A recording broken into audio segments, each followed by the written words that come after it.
bienvenue dans cette table ronde donc avec la thématique « Pourquoi déteste-t-on les journalistes ?» Alors, à cette table, aujourd'hui, donc on a Corinne Van Meris, directrice des études de l'ESJ, de l'ESJ Lille, Alexis Lévrier, maître de conférence à l'Université de Reims et spécialiste de l'histoire du journalisme. En fait, je ne fais que lire ce que vous pouvez lire vous-même, mais je vais quand même terminer.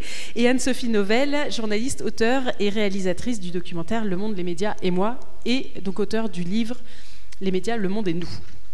Et moi, je suis Jessica Dubois, ancienne journaliste, et je travaille à l'ESJ Lille, au département d'éducation aux médias. Alors cette haine dont on parle, cette détestation, on l'a bien vu se matérialiser pendant les manifestations des Gilets jaunes. La défiance, elle s'observe aussi dans les chiffres. Alors je ne vais pas vous noyer dans les chiffres, mais j'en avais juste noté deux qui étaient assez récents. Donc celui du baromètre Lacroix Kantar Média, dont Pierre parlait déjà un petit peu ce matin, qui dit que voilà, les Français n'ont jamais été aussi peu intéressés par l'information depuis le début du baromètre en 1987, et que 71% des personnes interrogées n'ont pas le sentiment que les médias rendent mieux et davantage compte de leurs préoccupations. Il y a également le baromètre du Reuters Institute qui a été réalisé en juin 2019, qui indique que seulement 24% des Français font confiance aux médias, et c'est 11 points de moins qu'en 2018. Voilà, donc la crise des Gilets jaunes a un petit peu passé par là. Du coup, on voulait commencer un petit peu par un état des lieux de cette haine. Et pour savoir, eh bien, peut-être Anne-Sophie Novelle pour commencer, comment est-ce que vous avez pu constater cette haine des médias ? Alors, bonjour à toutes et à tous. Moi, je pense que j'ai surtout avant tout ressenti, avant de la constater, la défiance à l'égard de la profession existe depuis toujours. Je pense qu'Alexis pourra en parler tout à l'heure avec son regard d'historien. Mais ce qui s'est passé ces dernières années, c'est qu'au-delà de la défiance et de ce qui pouvait s'exprimer en ligne sur les réseaux sociaux, là, on a passé les écrans, et avec les Gilets jaunes, il y a une parole qui s'est libérée aussi physiquement, avec des violences en effet qui ont été condamnées par certains bien sûr, mais ça c'est un fait relativement nouveau en tout cas dans l'Hexagone, et je pense que c'est ça qui doit nous interroger. Et pour moi je ne le vois pas tant comme une haine des journalistes en tant que tels. Je pense qu'on s'en prend à eux pour ceux qui le représentent, bien sûr, et que ça doit être vu comme un symptôme d'une rupture qui est vraiment consommée et qui doit du coup faire cogiter, mais nous faire réfléchir des deux côtés. C'est-à-dire qu'est-ce que nous, en tant que journalistes, on peut faire, peut-être des excuses, un mea culpa, et puis du coup revoir un certain nombre de pratiques, et qu'est-ce que nous, grand public, pouvons faire également, parce que dans une relation, il y a les deux côtés de la relation qui sont un peu responsables de la situation. Et dans l'enquête que j'ai menée donc avec le film, le livre, etc., c'était partir de cette défiance et de ce ressenti partagé, et analyser toutes les raisons qui nous ont menés, nous, publics, à être dans des postures de rejet ou coupées. Et donc, du coup, je fais une grande comparaison avec l'alimentation, en disant finalement, c'est comme la malbouffe ou le fast-food, on ne sait plus d'où vient l'information, on ne sait plus comment elle est produite, elle nous vient comme ça sans qu'on réfléchisse, et du coup, on n'a plus confiance. Donc, certains coupent complètement, et beaucoup de femmes qui sont... Moi, j'ai accumulé plein de témoignages de gens qui vraiment se confient à moi, et me partagent du coup ce que physiquement et psychologiquement ça leur fait, et les journalistes aussi, et donc là revenir sur pourquoi est-ce que parfois on fait mal notre travail, ou comment est-ce qu'on peut essayer de mieux le faire, et d'expliquer aussi comment ça se passe pour la profession, parce que c'est assez méconnu, et dire finalement une large partie de la profession, qui est peut-être pas la plus visible, travaille dans des conditions qui se sont compliquées ces dernières années. Je peux vous expliquer pourquoi, mais arrêtez de mettre tout le monde dans le même sac en disant médias tous pourris, tous corrompus, tous aux bottes des puissants. Il y a des situations où c'est le cas, mais il y en a beaucoup où ce n'est pas le cas. Et donc après, j'explique un petit peu tout ça, mais c'est important aussi de recontextualiser à ce niveau-là même de la profession. Oui, moi c'est vrai que la question de la haine, en fait c'est peut-être un peu excessif si on veut la généraliser, c'est-à-dire le terme est un petit peu fort. La défiance, ça c'est sûr, elle peut prendre parfois la forme effectivement de violence ou de haine, mais globalement c'est une défiance, un fossé qui a pu se creuser finalement entre le public et les médias. Alors bon, on va sûrement dans cette discussion apporter des pistes de réflexion, d'explication et de solutions, j'espère. Moi, j'ai été frappée, parce que j'étais journaliste pendant une vingtaine d'années, et notamment en local. J'ai été frappée d'un basculement que j'ai peut-être pas vu arriver, mais qui m'a vraiment sauté aux yeux, justement, au moment du mouvement des Gilets jaunes. Moi, j'ai souvenir, quand j'étais journaliste sur le terrain, que le public, donc les lecteurs, ou même peut-être les non-lecteurs d'ailleurs, avaient plutôt comme réflexe de venir dans les rédactions, de venir voir les journalistes comme étant des alliés, en fait, de mouvements ou de causes qu'il y avait à défendre, de problèmes qui les concernaient eux directement, etc. C'est-à-dire qu'il y avait un dialogue qui existait, il y avait un lien entre les journalistes, alors certes de terrain, parce qu'en local on est vraiment sur le terrain beaucoup, mais ce lien existait, et j'avais le sentiment, moi, à l'époque, donc je vous parle d'une époque, disons, on va dire 20-25 ans, j'avais le sentiment, moi en étant journaliste, que le public allait venir nous interpeller à la rédaction s'il y avait, plus pour les accompagner, pour rendre visibles des problèmes qui n'étaient pas visibles, pour peser aussi vis-à-vis des pouvoirs publics, des institutions, etc. Et c'est vrai que, incontestablement, il y a eu une bascule par rapport à ce rapport-là qui existait, puisque là, effectivement, tout ce qui ressort, c'est que les médias, les journalistes, alors effectivement, il faut se méfier des généralités, parce qu'on a quand même la chance d'être dans un pays où il y a des médias très très différents. On peut regarder des chaînes d'infos continues, on peut lire Le Monde diplomatique, on peut lire, il y a des choses extrêmement différentes, mais en tout cas, les médias et donc les journalistes, c'est un peu différent, mais enfin, en tout cas là-dedans, sont renvoyés finalement dans les institutions, dans les élites. Alors il y a plein de raisons, on va y revenir, mais sont renvoyés vers finalement cet éloignement en fait qu'il peut y avoir avec les institutions, et là il y a quelque chose qui a évolué en fait. Voilà. Alors après, je pense que vous allez effectivement expliquer qu'il y a des choses qui sont un peu permanentes, ou des regards qui sont un peu permanents, mais là en fait, moi, très concrètement, j'ai quand même ce sentiment-là, qu'à un moment il y a eu une bascule, et que voilà, qui doit sûrement s'expliquer. Peut-être que vous allez pouvoir nous éclairer, mais moi je l'ai ressenti. C'est effectivement la question suivante. Donc voilà, à savoir si cette défiance, ou effectivement de dire que cette défiance, ce n'est pas du tout nouveau. Non, c'est pas du tout nouveau. Par contre, je vous rejoins totalement pour dire qu'il y a un éloignement et il y a une crise spécifique aujourd'hui. Notamment, ce qui me paraît nouveau, c'est la violence, le caractère systématique de cette violence qu'on a vécue au moment des Gilets jaunes, avec des tentatives de lynchage, même des tentatives de viol, où les journalistes étaient ciblés dans les manifestations. Et moi, j'avais jamais vu ça, ni dans l'actualité des dernières années, ni même sur l'histoire de la presse. Quelque chose où, comme ça, systématiquement, les journalistes sont pris en chasse par des gens qui ont des raisons légitimes de critiquer la presse, mais qui tout d'un coup passent dans quelque chose de très ritualisé, comme c'était tous les samedis, où il fallait se payer un journaliste, quoi. Alors, en sachant que c'était en particulier les chaînes d'infos type BFM, CNews ou LCI, mais également des journalistes de la presse locale, de la presse écrite, avec lesquels il y avait une relation de confiance. Donc ça, c'est nouveau et c'est vraiment inquiétant. Pour autant, c'est vrai que c'est très ancien. Moi, ma spécialité de départ, c'est la presse d'Ancien Régime. C'est là-dessus que j'ai travaillé au départ. Et j'ai tout de suite perçu comme une évidence cette relation. Alors, pour rassurer quand même les futurs journalistes ou les actuels journalistes, je crois que ça a tout le temps été double. C'est-à-dire qu'on déteste les journalistes, mais on les admire, on est dans une relation de fascination, c'est une passion plus qu'une simple haine. Et moi, j'ai identifié trois haines pour ce qui est de l'Ancien Régime, et ça se prolonge, me semble-t-il, ça fonctionne aussi jusqu'à aujourd'hui. Il y a une haine qui vient, une défiance qui vient du monde littéraire, qui s'est perçu comme en rivalité avec ce nouveau pouvoir qui étaient les médias, parce qu'il faut comprendre que le journalisme, ça a d'abord été le terme journal renvoyé à la presse de critique littéraire. Et donc les hommes de lettres, notamment, se sont vus comme des rivaux des journalistes et n'ont pas aimé que ces gens qu'ils estimaient illégitimes viennent dire du mal d'eux.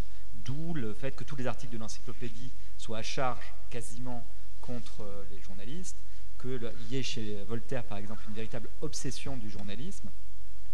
Donc ça, c'est la première défiance. Il y en a une autre qui vient du pouvoir politique. Ça, partout en Europe, on s'est méfié du pouvoir politique, on les a dénigrés, on les a mis en prison aussi dès qu'ils menaçaient évidemment ce pouvoir. Et il y a une troisième défiance qui me paraît la plus profonde et peut-être la plus proche de celle que l'on vit aujourd'hui, qui est venue des lecteurs eux-mêmes. C'est-à-dire que dès les premières années du journalisme, il y a une passion, une curiosité très forte pour les premières gazettes, les premiers journaux, et on prend l'habitude de se réunir à plusieurs lecteurs, alors dans les cafés, et puis en France, ça sera beaucoup dans les promenades, dans les jardins, dans des lieux publics, pour discuter de la presse, mais surtout pour la dénigrer et pour se mettre à la place des journalistes. Et c'est l'autre aspect, c'est-à-dire que ces trois haines, celle qui vient des lecteurs, celle qui vient du pouvoir politique, celle qui vient du monde des lettres, c'est aussi une concurrence. Il y a aussi une tentation journalistique.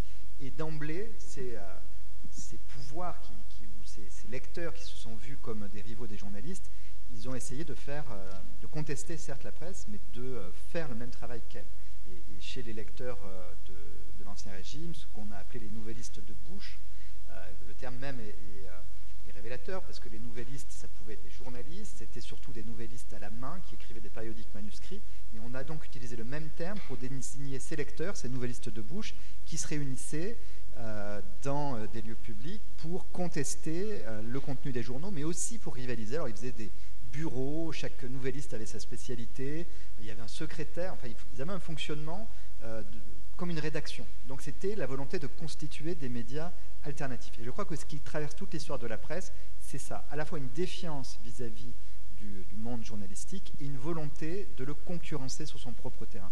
Et donc chaque fois qu'il y a... C'est pour ça que ce qu'on a vécu avec les Gilets jaunes, c'est une crise très forte, crise sociale, crise politique, et dans toutes ces périodes de crise, on voit apparaître des contestations à l'égard des médias mainstream, mais aussi, je pense qu'on va en parler, une volonté de lancer ses propres médias et de s'inventer, de rivaliser avec les journalistes. Donc là, il y a une histoire longue de la contestation du journalisme qui traduit aussi une volonté de le concurrencer. Et donc déjà, alors à l'époque, non pas de l'Ancien Régime, mais au bout d'un certain moment, il y a eu quand même, vous expliquez, une régulation qui s'est faite de la part des journalistes eux-mêmes pour contrer justement ces critiques, cette défiance qu'il y avait envers eux, c'est ça ? Oui, alors, je pense que la grande période pour ça, pour cette régulation, pour cette structuration, cette professionnalisation du journalisme qui était nécessaire, et c'est pour ça qu'il faut des écoles comme la vôtre, parce que moi, je ne crois pas que tout le monde puisse être journaliste. Je pense que c'est bien qu'il y ait des contestations, mais je pense qu'il y a une spécificité de ce métier et que pour se défendre précisément contre les attaques dont il était l'objet, il a dû s'inventer des structures pour le représenter et aussi pour se réguler, c'est-à-dire pour lutter contre les mauvaises pratiques et pour défendre des valeurs. Et je crois que la grande époque pour ça, c'est la Troisième République, avec la grande loi de 1881 qui est voté après un travail très long qui était d'une commission qui était présidée par Girardin, c'est-à-dire le grand, on l'appelait le Napoléon de la presse, et c'est celui qui a effectivement lancé en 1836 le premier périodique populaire, La Presse.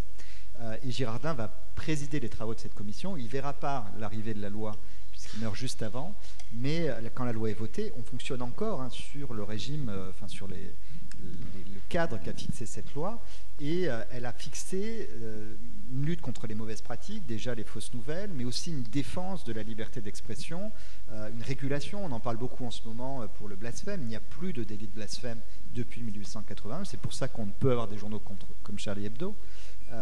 Et à la suite de ça, il y a les premières écoles de journalisme, la première toute fin 19e, qui va devenir l'ESJ, mais de Paris. Il y aura évidemment les premières chartes, le premier syndicat juste après la guerre, la carte de presse, tout ça, ce sont des outils qu'il ne faut pas voir comme du corporatisme, mais comme un moyen pour la presse de défendre une éthique, des valeurs et des droits. Voilà, c'est pour ça que sur l'éternel débat, est-ce qu'il faut avoir une carte de presse pour être journaliste ? Bien sûr que non.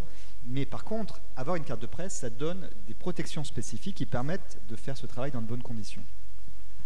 Alors on reviendra effectivement sur l'histoire, on va refaire un petit saut dans le temps pour revenir à aujourd'hui.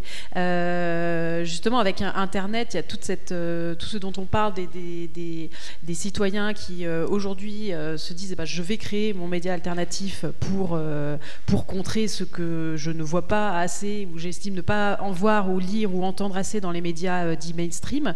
Il y a eu, alors on a beaucoup parlé du média des Gilets jaunes vécu, il y a beaucoup de youtubeurs également, je pense à Thinkerview qui est aussi un petit peu dans ce domaine-là.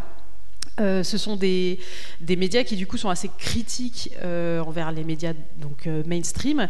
Est-ce que la naissance de ces médias-là, est-ce qu'on peut dire que est-ce que c'est une bonne chose ou est-ce qu'il faudrait s'en méfier? Je me souviens qu'il y a quand même une dizaine d'années où on disait aujourd'hui tout le monde peut être journaliste, justement pour venir un petit peu parce que sur Internet tout le monde peut ouvrir son blog, etc. Aujourd'hui on voit une avancée peut-être par rapport à tout ça. Qu'est-ce qu'il faut en penser, peut-être Anne-Sophie ou Corinne? Allez, je me lance. Alors c'est vrai qu'ici à l'école on est quand même assez partisans de la liberté d'expression et du fait qu'on puisse développer l'esprit critique. Donc je pense que c'est bien qu'il puisse y avoir d'autres manières de relater finalement, de faire le récit des événements et de raconter le monde qui nous entoure. À partir du moment où il y a une espèce de contrat moral avec le lecteur, avec le public, c'est-à-dire que chacun sait d'où on parle. Ça ne me paraît pas forcément problématique. Alors, nous, on est plutôt observateurs du phénomène, c'est-à-dire qu'ici, on forme des journalistes professionnels plutôt sur les bases qui viennent d'être évoquées ici, c'est-à-dire effectivement globalement, parce que c'est pas 100%, mais globalement des journalistes qui vont rejoindre des médias plutôt traditionnels, où ils sont plutôt attendus, justement parce qu'ils ont été formés dans une école comme celle-ci, et dans un cadre qui est effectivement le cadre reconnu, peut-être pas consensuellement, en tout cas pour nous, de pratique de la production d'information par rapport à ces chartes, par rapport à ce mode. C'est plutôt, on est plutôt donc à la fois observateur, à la fois prudent aussi, et autour de cette idée que le contrat doit être clair entre le public et celui ou celle qui produit de l'information. Qui on est, et pourquoi pas. Moi, j'ai commencé par écrire sur un blog, après de me former avec Rue 89 et de devenir journaliste avec ma carte de presse. Donc j'ai un parcours qui est... Quand j'ai commencé à bloguer en 2006, on parlait en effet de journalistes citoyens, il y avait toute cette réflexion, il y avait une réaction un petit peu de rejet aussi de la part de la profession, c'était nouveau. Maintenant, je pense qu'on s'y est habitué et que ça a fait émerger plein de belles choses. Donc, je suis pas contre et je trouve ça très bien. Pour moi, on a aussi tous... c'est pas parce qu'on est équipé d'un téléphone qu'on peut faire du contenu qu'on devient journaliste. C'est un journaliste américain qui disait « Moi, j'irai pas voir un dentiste citoyen. » Là, c'est quand même une pratique qui fait qu'on se forme et qu'on doit savoir faire son métier. Et c'était dit ce matin très bien, contextualiser, recouper, sourcer, dater... Et ça, c'est crucial. Après, ce qui est intéressant, c'est de voir comment tout ça se structure. Et il y a quelques mois, c'est le Media Lab de Sciences Po qui a fait cette cartographie de la presse française, qui s'est inspiré d'un travail qui a été fait par le chercheur Ethan Zuckerman aux États-Unis. Alors lui, il l'a fait en montrant que les médias américains se divisaient sur un axe droite-gauche. Le Media Lab de Sciences Po a montré qu'en France, il y avait un cœur de médias, on va dire les grands médias, qui sont vraiment très unis, que tout le monde cite, et qui est entouré d'une couronne de médias, d'une niche de médias, et donc de médias très alternatifs, de médias identitaires, et en fait la structure est très très différente, avec une tendance à avoir d'un côté un bloc élitaire et de l'autre un bloc identitaire. Et la question qui est derrière, c'est celle de la représentation. Donc là où moi je me dis c'est intéressant, c'est d'aller peut-être suivre aussi tout ce qui se dit sur ces supports pour comprendre aussi ce que les gens attendent tout simplement. Ça doit interroger, parce que les Gilets jaunes ont tous beaucoup exprimé cette impression qu'on ne parlait pas d'eux. Donc ça renvoie aussi une image à la presse et à son fonctionnement qui doit interroger. Et la preuve, c'est que depuis, il y a de nombreuses rédactions qui ont compris qu'il y a quelque chose qui s'était creusé de manière très profonde et que peut-être, en effet, il y avait des biais dans le traitement de l'information et que c'était l'opportunité de revenir un peu plus sur le terrain, d'être plus à l'écoute, de recréer... Qui ont ouvert des antennes en région. Exactement.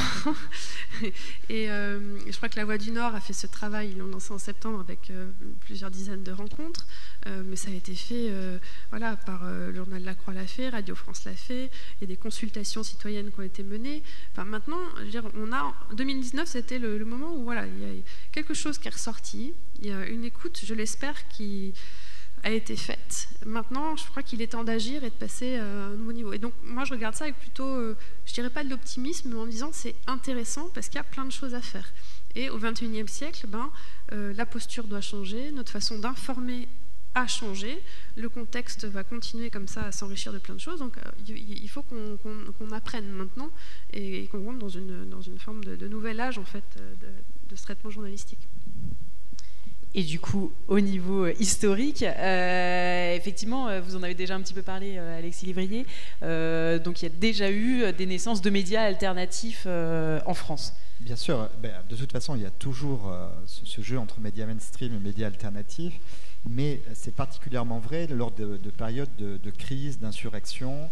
Et les Gilets jaunes, ça doit être inscrit, à mon avis, ce mouvement dans une histoire des mouvements sociaux, des révoltes politiques. Donc on peut le relier à l'explosion de la presse pendant la période révolutionnaire. Il y a eu autant de journaux autour de la période de 1789, entre 1788 et 1790, que tout au long de l'Ancien Régime. On retrouve ça au moment de la Commune, avec là encore une presse qui peut être très virulente et qui conteste évidemment les médias dominants.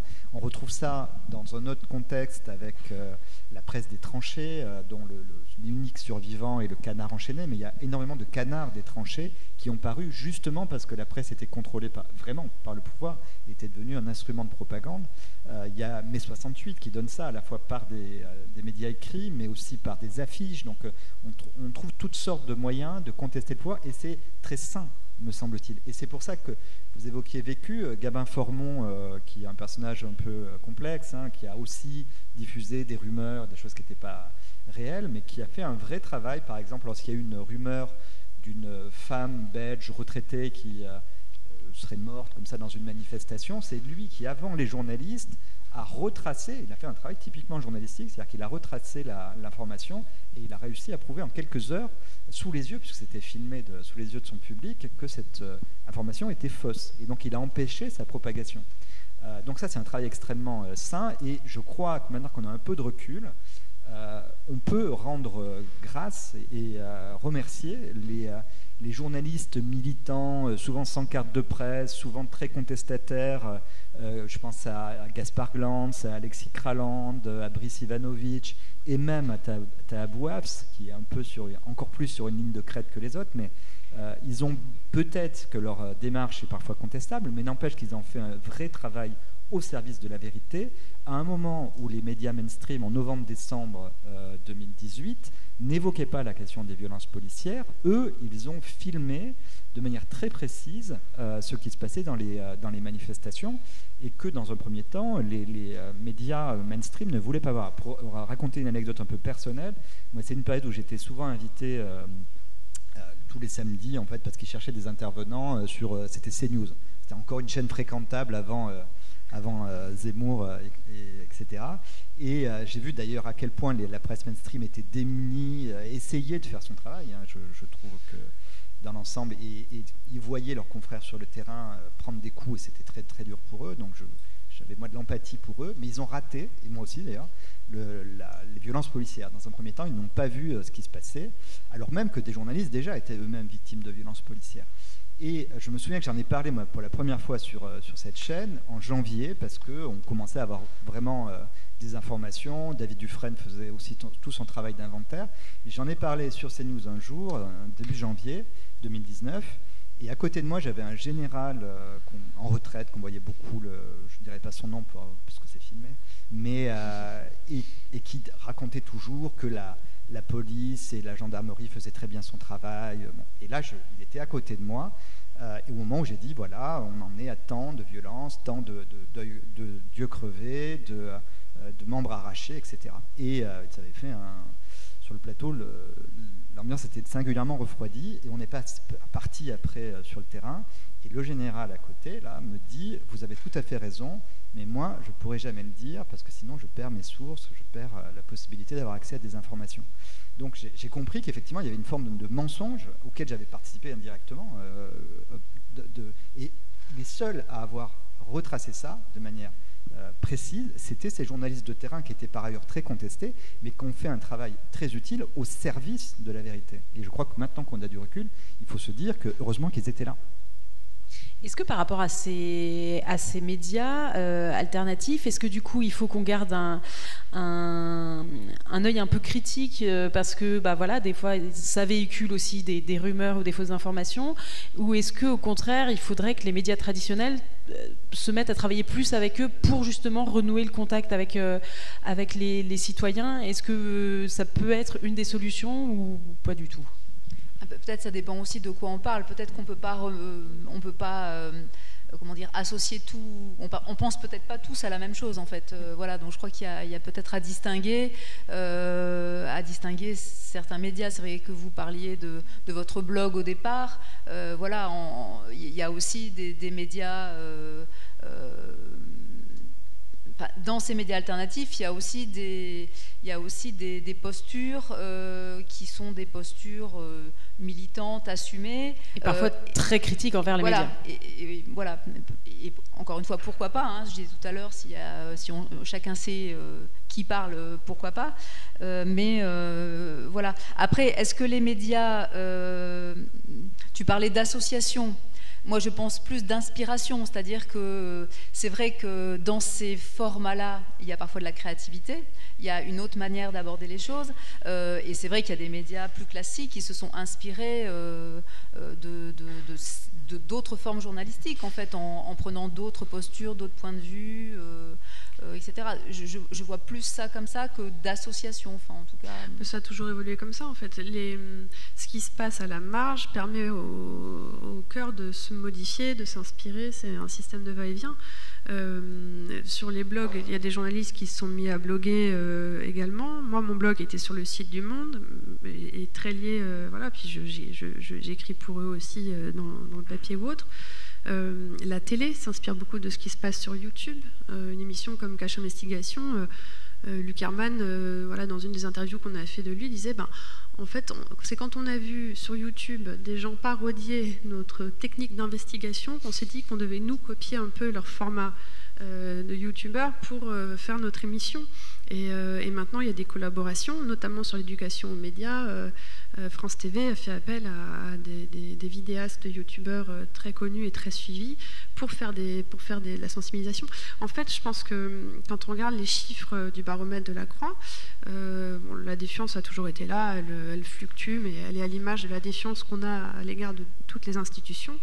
Mais ce qui est intéressant, c'est de voir qu'en fait, il y a surtout du doute permanent. Et je crois que le public est assez intelligent aussi pour savoir que quand il regarde une source, on sait parfois que c'est du divertissement, qu'on y accorde l'importance qu'il faut. La seule chose, c'est juste en avoir conscience et du coup s'interroger avant de diffuser quelque chose, ce qui a été bien expliqué ce matin, mais pour moi c'est ça le plus important. Quand je regarde une chaîne YouTube, je sais qui s'adresse à moi, généralement c'est assez expliqué, et puis il y a des vidéastes qui maintenant de plus en plus, étant très suivis et étant désireux de faire par exemple de la vulgarisation scientifique ou autre, mettent systématiquement toutes les sources d'information, voire s'entourent de journalistes.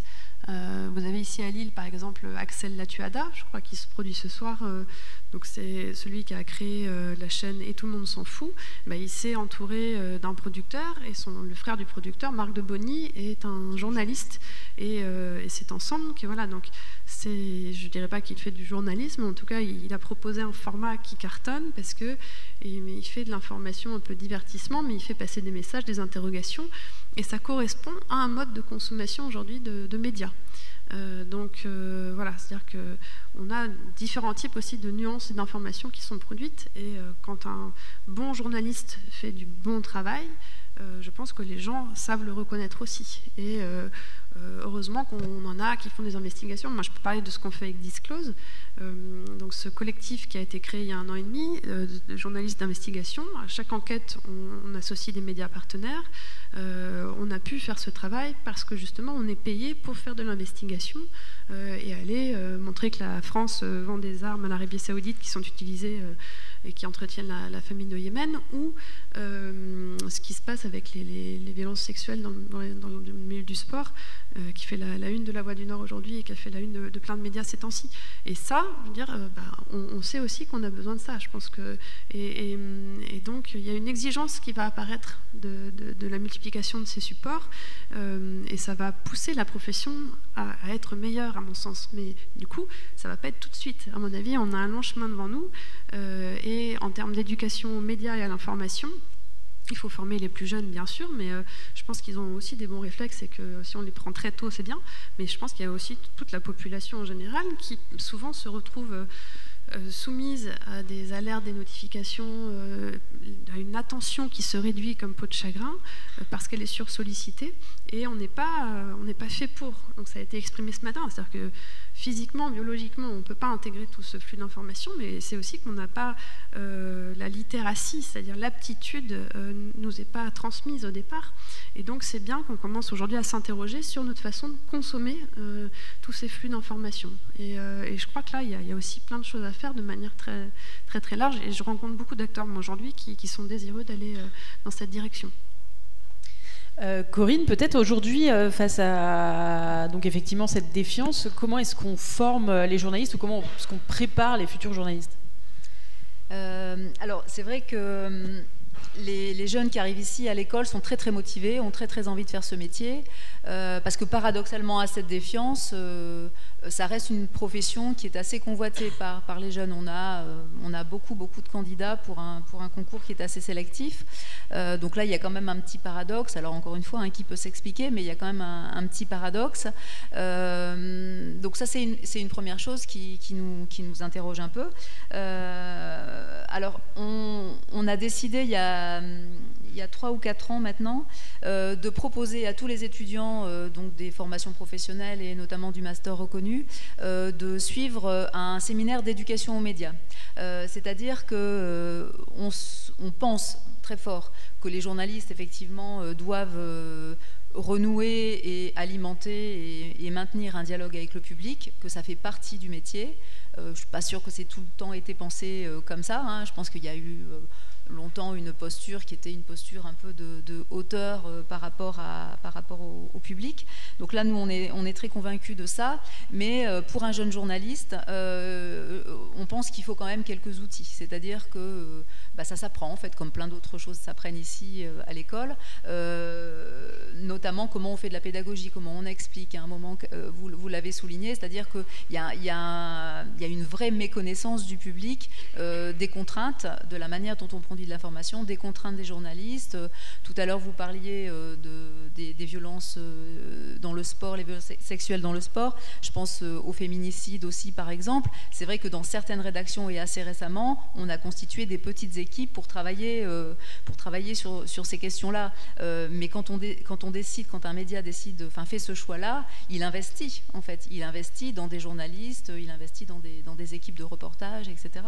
Et que ça a un coût. Donc voilà, on est conscient de ça. On est conscient que que ce travail d'explication, en fait, doit pouvoir se faire par les journalistes. Alors c'est vrai que quand on a un peu d'expérience, plusieurs années d'expérience, c'est plus facile de dialoguer avec le public.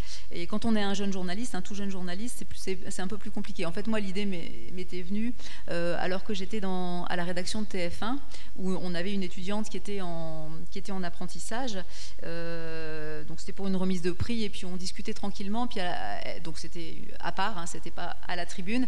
Elle me dit, tu sais, quand je suis dans la rue avec la caméra et les micros aux couleurs de TF1, elle me dit, je me fais pourrir souvent. Elle dit, et je ne sais pas quoi dire. Et j'ai vraiment senti, comment dire, ce qui était compliqué pour elle, c'est qu'en même temps, elle avait conscience qu'il y avait des choses qui dysfonctionnaient, pas spécialement à TF1 d'ailleurs, il se trouve qu'elle était à TF1, elle aurait pu être dans une autre rédaction, hein, c'est pareil, mais elle avait conscience qu'il y avait des choses à expliquer, elle ne savait pas trop comment, et j'ai eu le sentiment qu'elle avait une espèce de poids, de responsabilité, comme si elle se sentait sur ses épaules de toute jeune journaliste qui n'avait même pas encore terminé sa formation, de devoir répondre de dysfonctionnement de la profession, de doute du public. Enfin, ça lui paraissait vraiment une montagne à franchir.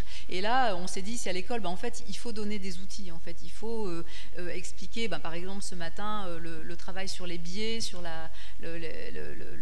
comment le cerveau voilà, comprend les choses. Voilà, il y a un petit module là-dessus qui est prévu aussi pour les étudiants. C'est-à-dire, eux, oui, effectivement, ils ne partent pas de nulle part. Ils sont journalistes, mais ils viennent de certains milieux, de certaines écoles, de certaines formations. On y reviendra peut-être sur la question de la diversité des rédactions. Mais en tout cas, un journaliste aujourd'hui doit être conscient que lui, il a un biais effectivement d'appréhension d'un sujet, de traitement d'un sujet, etc. Et que donc ça peut tout à fait s'expliquer. Ça n'enlève pas que peut-être, on l'espère, il fait son travail honnêtement, il essaye de garder une certaine distance, il donne la parole à tout le monde, enfin tout ce qui fait un peu partie des bases du métier. Mais voilà, il a quand même un biais. Ça, c'est quelque chose qui peut s'expliquer et qui peut se discuter avec le public. Mais voilà, encore faut-il qu'on donne quelques outils. Donc ça, on le fait depuis quelques années. Et peut-être j'en termine là-dessus, mais on pense aussi que ce travail d'éducation aux médias, donc cette capacité de pouvoir animer, par exemple, dans des établissements scolaires, dans des centres sociaux, etc., de pouvoir animer des ateliers d'éducation aux médias, ça fait partie des compétences des journalistes, des jeunes journalistes aujourd'hui. C'est-à-dire qu'avant, on le faisait un petit peu à l'instinct, on le faisait un peu en fonction des invitations qu'on avait ici ou là, dans un établissement scolaire, etc. Et on pouvait tout à fait parler de notre métier. Aujourd'hui, ça doit être un tout petit peu plus structuré, un petit peu plus construit, et voilà, et ça doit être une compétence pour un jeune journaliste aujourd'hui, on pense. Alors, si vous avez des questions, n'hésitez pas à les mettre dans un coin de votre tête. On va terminer avec une dernière question qui est sur essayer d'être un petit peu optimiste, en faisant à nouveau un tour de table sur a-t-on des raisons d'espérer. Alors peut-être, Alexis Louvrier, que nous enseigne l'histoire par rapport à ça? Est-ce qu'effectivement on a des raisons d'espérer par rapport à ce qu'on a déjà pu voir avant? Oui, je pense qu'il y a des raisons d'espérer. Alors, on vit une crise de la presse qui explique beaucoup des contestations actuelles. La perte du lien avec le public sur un plan local, la PQR, la PQD ont perdu 10% de leurs effectifs en 10 ans, c'est considérable. Et je crois que ça, c'est relativement inquiétant. Mais dans son histoire, la presse est toujours parvenue à se réinventer. Et là, tu le disais très bien tout à l'heure, c'est-à-dire que les médias alternatifs deviennent des médias dominants. Il y a un jeu de basculement de l'un à l'autre. Et les critiques dont la presse est l'objet, comme elles existent depuis l'avènement du journalisme, l'obligent à s'interroger sur elles-mêmes. Alors, c'est vrai que ce qui est dérangeant, là, c'est la question de cette violence physique contre des journalistes. L'idée aussi d'un relativisme total. Chacun qui pourrait être journaliste, c'est dangereux. Et ce qu'on a vu dans les manifestations, d'où le succès de Rémi Buzine, par exemple, parce qu'il filme de manière brute les gens. Et cette idée que du coup ça serait la vérité parce qu'il n'y aurait pas de filtre, qu'il n'y aurait pas de regard du journaliste. En fait, la subjectivité, elle existe toujours et elle est d'autant plus forte qu'elle est cachée. Donc en fait, dans la manière dont vous filmez, dans ce que vous choisissez de retenir, il y a toujours un angle. Donc ça, ce sont cette contestation des médias, sa virulence, ce relativisme, là, il y a des choses qu'il va falloir travailler. Mais je pense que la presse a toujours réussi à répondre aux critiques dont elle était l'objet. Et dans la formation, comme universitaire, moi, je crois qu'il y a beaucoup de choses qui se jouent là. Or, la presse est en train de faire évoluer ses méthodes de recrutement des journalistes et de formation. Ici, il y a la prépa égalité des chances du Bondi Blog, il y a tout le travail de la chance au concours qui s'appelle La Chance maintenant, qui accueille des boursiers. Il y a l'académie ici qui accueille des étudiants de l'université de Lille. Et moi, ce que j'ai apprécié, notamment lorsqu'il y a eu des violences contre des étudiants de l'académie, là, c'est la façon dont la presse, et c'est un des effets de cette défiance dont elle est l'objet, ça amène quand même les journalistes à se serrer les coudes et à être solidaires les uns des autres. Et les deux jeunes apprentis journalistes qui ont été pris à partie par la police à Lille il y a quelque temps, il y a immédiatement une réaction de l'ESJ de Lille, il y a une réaction de toutes les écoles de journalisme, alors même que l'université, or c'était des étudiants qui étaient principalement à l'université de Lille, a quasiment pas réagi.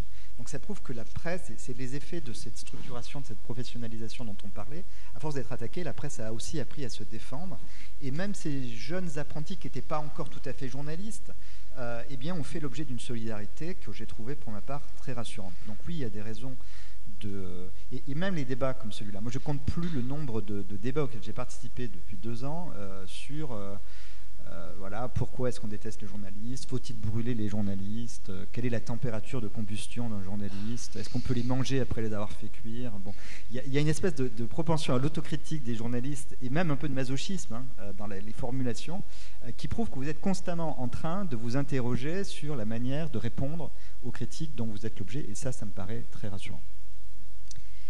Corinne, peut-être sur aussi effectivement la question de la représentativité des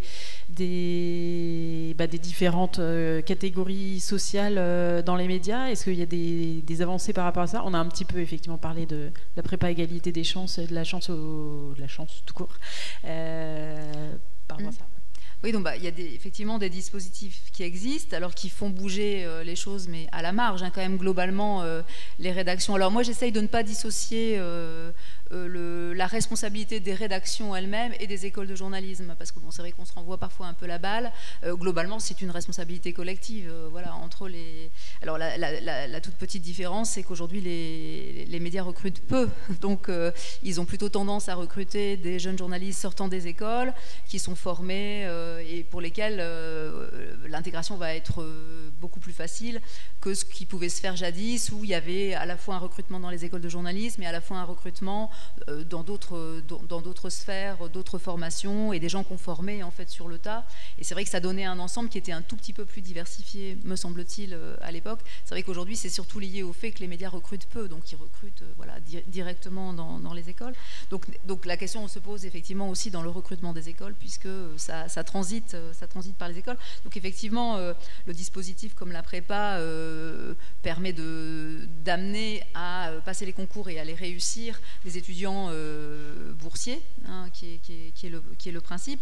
Voilà, mais bon, ça reste quand même globalement dans la profession des journalistes qui viennent quand même globalement de catégories sociales plutôt favorisées, de professions intellectuelles pour les parents, etc. Et c'est vrai que cette critique est justifiée, c'est-à-dire qu'effectivement, pour qu'un journaliste comprenne un certain nombre de choses, on n'est pas obligé d'avoir tout vécu pour faire son travail de journaliste, parce qu'évidemment ça c'est impossible, mais on peut imaginer que globalement dans une rédaction, si tout le monde vient à peu près des mêmes endroits, des mêmes écoles, des mêmes milieux, des mêmes quartiers, il y a probablement des événements, des situations qui vont passer hors du contrôle de ces... Voilà. Et donc ça c'est quand même un problème, c'est un problème pour lequel on apporte des solutions, mais qui font bouger les lignes à la marge à ce jour, je pense. Voilà. Alors après, c'est vrai que moi j'ai vu passer plusieurs centaines de candidats depuis 10 ans ici à l'école. Moi, ce qui me donne de bonnes raisons d'espérer, c'est que les jeunes étudiants qui candidatent et qui souhaitent faire ce métier le font en général aussi avec l'envie de changer les choses, c'est-à-dire de raconter la société telle qu'elle évolue, et avec quand même ce parti pris qui est de faire avancer, de faire bouger, etc., avec énormément d'énergie et de créativité dans ce sens-là. Donc moi, ça me laisse plutôt optimiste de ce point de vue-là. Et Anne-Sophie, du coup, par rapport à ce que tu as pu voir, les autres manières de faire du journalisme, à cette question, y a-t-il des raisons d'espérer, que réponds-tu ? Je peux montrer juste. Je vous ai sorti. Je ne vais pas vous montrer de vidéo, mais juste pour vous indiquer la série qu'on a fait pour l'INA. On avait beaucoup de rush. Voilà, on a fait une série pour l'INA qui s'appelle Média, la grande réinvention. Point d'interrogation. Où on s'adresse plus forcément à la profession, mais où on explique qu'aujourd'hui, quelles sont les grandes voies qu'empruntent certains journalistes pour faire progresser leur métier. Donc on a exploré d'un côté tout ce qui est forcément retour aux fondamentaux de l'investigation, ce qui implique de reprendre forcément du temps pour ça. On s'est intéressé au fact-checking, vérification des faits. Donc on a été voir l'AFP Factuel, on a été voir d'autres interlocuteurs qui travaillent là-dessus, dont David Dufresne, le journalisme constructif, qui est en fait pour moi une investigation qui est prolongée aussi sur les réponses apportées par la société à un problème donné. Le journalisme de données, de data journalisme, qui s'est développé aussi depuis 10 ans et qui offre un terrain de narration assez riche, de choses qu'on ne pouvait pas raconter autrefois, mais qui apprend aussi aux journalistes à travailler avec des équipes pluridisciplinaires. Et moi, je trouve que c'est fascinant de voir comment on peut utiliser la data avec des infographistes, avec des data scientists et des journalistes, et faire parler tout ce petit monde ensemble. Ça donne lieu à des formats passionnant. Et puis forcément le temps long, comme je disais. Le premier, je crois que je l'ai zappé, c'était et tous les modèles d'abonnement un peu nouveau, ce qu'on appelle le membership, ou comment peut-on faire contribuer le public dans les enquêtes. Donc ça, c'est 5 grandes pistes qu'on a. Si ça vous intéresse, vous pouvez aller voir ces films, c'est pour ça que je vous les montre. Mais dans le livre, je reviens aussi beaucoup sur ce que j'ai pu observer en France comme à l'étranger. Et en gros, l'idée, c'est d'arriver, tant qu'on peut, à reprendre le temps de faire de la bonne information, retrouver les faits et les narrer, avec toutes les techniques dont on dispose aujourd'hui et qui permettent aussi de réinventer d'une certaine manière le métier, de travailler autrement avec le public. Et ça, pour moi, les médias doivent offrir plus d'écoute, et les journalistes, ça commence par les journalistes, mais ça demande aussi du temps, en fait tout est lié, hein, mais il y a certains médias, notamment aux Pays-Bas, je pense à deux correspondantes, où ils ont chiffré que chacun de leurs journalistes passait entre 40 à 50% de son temps à échanger avec la communauté, ce qui est énorme en fait, et à avoir recours à sa communauté pour identifier des experts qui sont peut-être parfois même dans la communauté et faire des enquêtes participatives qui les impliquent énormément. Enfin, et donc à se placer, comme disait Corinne, au même niveau. Arrêter de se situer un petit peu au-dessus. Et puis certains qui ralentissent. Il y a un tweet de Luc Bronner, directeur de la publication du Monde la semaine dernière, qui disait en fait ces dernières années, on a fait moins de contenu et on a recruté plus de journalistes. Là, c'est le côté on va de moins en mieux. On va vers plus de qualité et ça marche. Le nombre d'abonnements est en hausse également. Il y a certains médias qui disent en fait l'actualité maintenant vous l'avez. Il y a beaucoup de supports qui permettent d'être tenus au courant de ce qui se passe. Si on estime qu'on n'a pas une valeur ajoutée, on ne fera pas de contenu à ce sujet, quoi. Et certains disent oui, on s'intéresse moins à la météo qu'au climat. C'est toute la nuance qu'il faut avoir et le scope de recul qu'on cherche à avoir. Et puis aussi une recherche de sens. Moi, je pense que c'est ça que je retiens aussi de cette enquête, c'est que derrière cette haine, cette détestation ou ce ras-le-bol qui s'exprime, c'est en fait surtout des gens qui ont besoin de s'y retrouver, qui sont un petit peu perdus et qui du coup ressentent de la colère et qu'ils ont besoin d'être éclairés. Et que la profession aussi, on est dans un monde qui s'est complexifié, on l'a vu ce matin, notre profession, à côté des artistes, à côté des romanciers, à côté de tous ceux qui produisent du contenu, mais a un devoir aussi face à cette pollution. Hein. Les Américains, on parle beaucoup en ces termes en ce moment de la pollution informationnelle.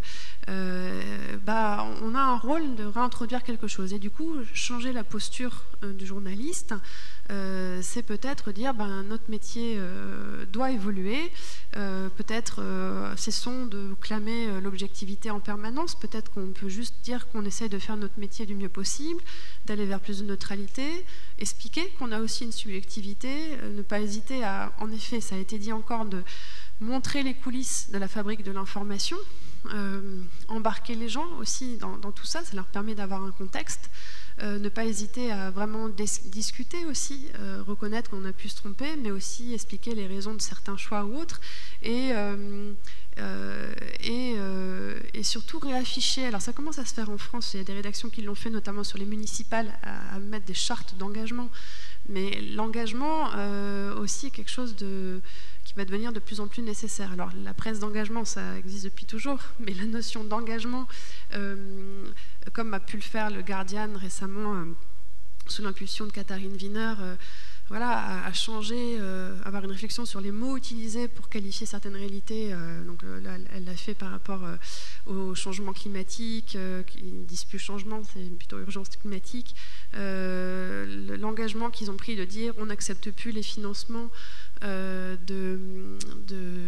d'entreprises qui utilisent des énergies fossiles, c'est aussi une façon de dire notre média en tant qu'institution, en tant qu'organisme, fait partie de son temps et du coup a un positionnement fort qui fait qu'il ne reste pas insensible à ce qui se passe. Et ça aussi, c'est important d'être un peu exemplaire dans ses propres pratiques avant de pouvoir pointer du doigt aussi ce qui va mal dans la société.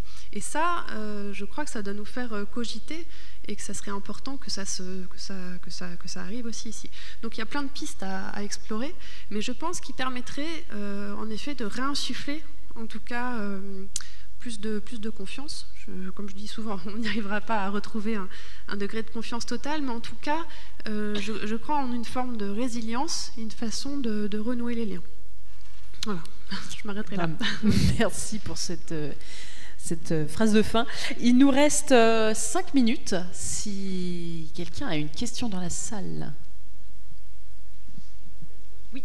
Alors, je sais pas si... Ah, il est là.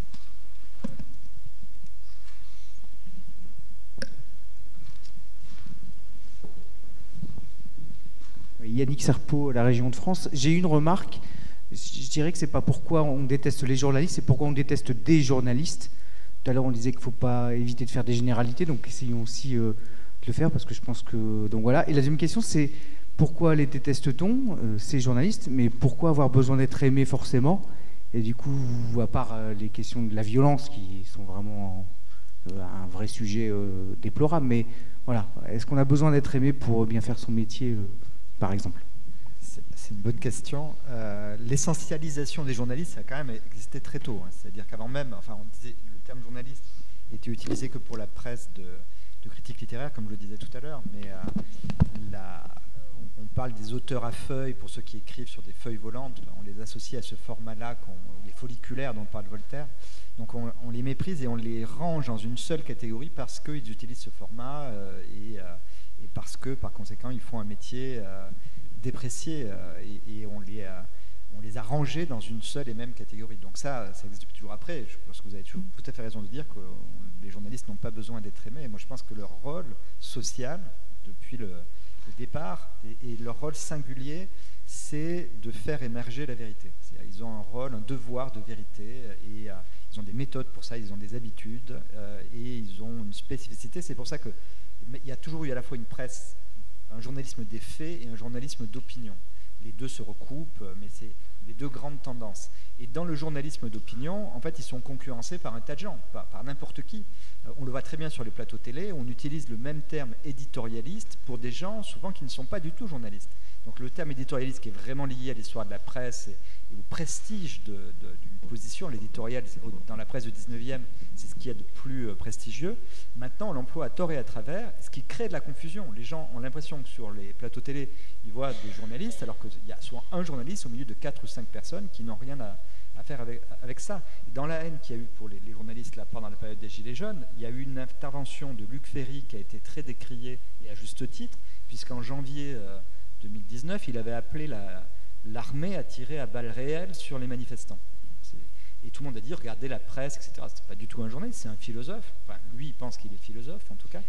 Et le même jour, il y avait un éditorialiste qu'on critique souvent, Jean-Michel Apathy, qui disait, il y a un problème de violence policière, c'est très grave ce qui se passe, etc. Donc là, il y avait un vrai journaliste, même s'il était dans un rôle d'éditorialiste, il avait conscience de ce qui se passait sur le terrain, et il avait une exigence vis-à-vis des faits. Je crois que Jean-Michel Apathy, on peut lui faire tous les reproches du monde, il a cette conscience qu'un journaliste doit être attentif aux faits. C'est ça qu'on attend d'un journaliste.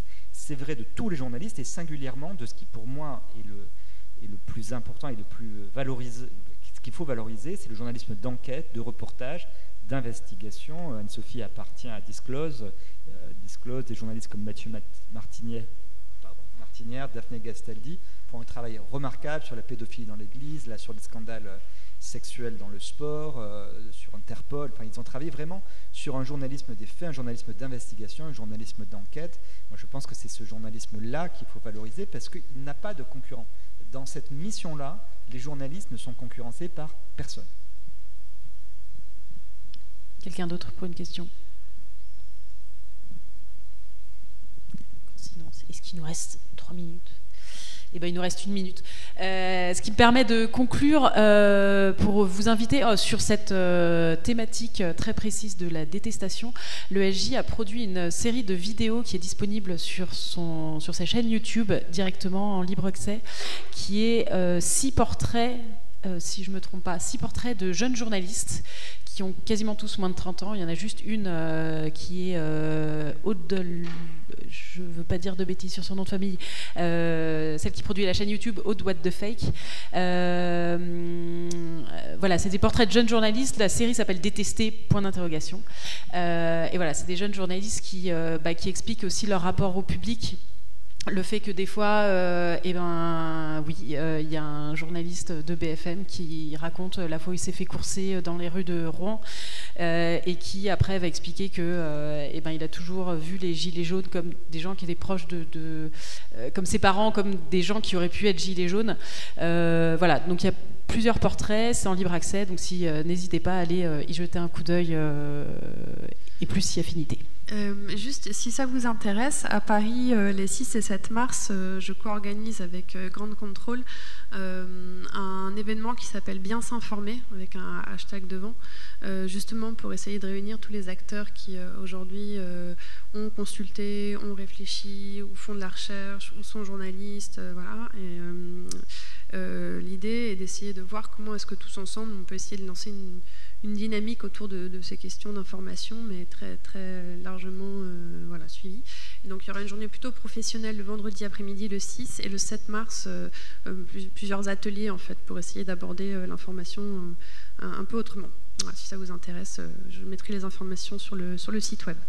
Super. Et j'avais oublié que je parlais sur les médias traditionnels, il y a eu dernièrement qui a pris fin une grande, ça mérite quand même d'être dit, une grande concertation avec des demandes des citoyens de faire remonter. C'était Médias et Citoyens. Médias et Citoyens qui a été lancé par Bluenov, et la réunion de restitution c'est le 27 février je crois. Voilà, parfait. Merci. Merci à vous.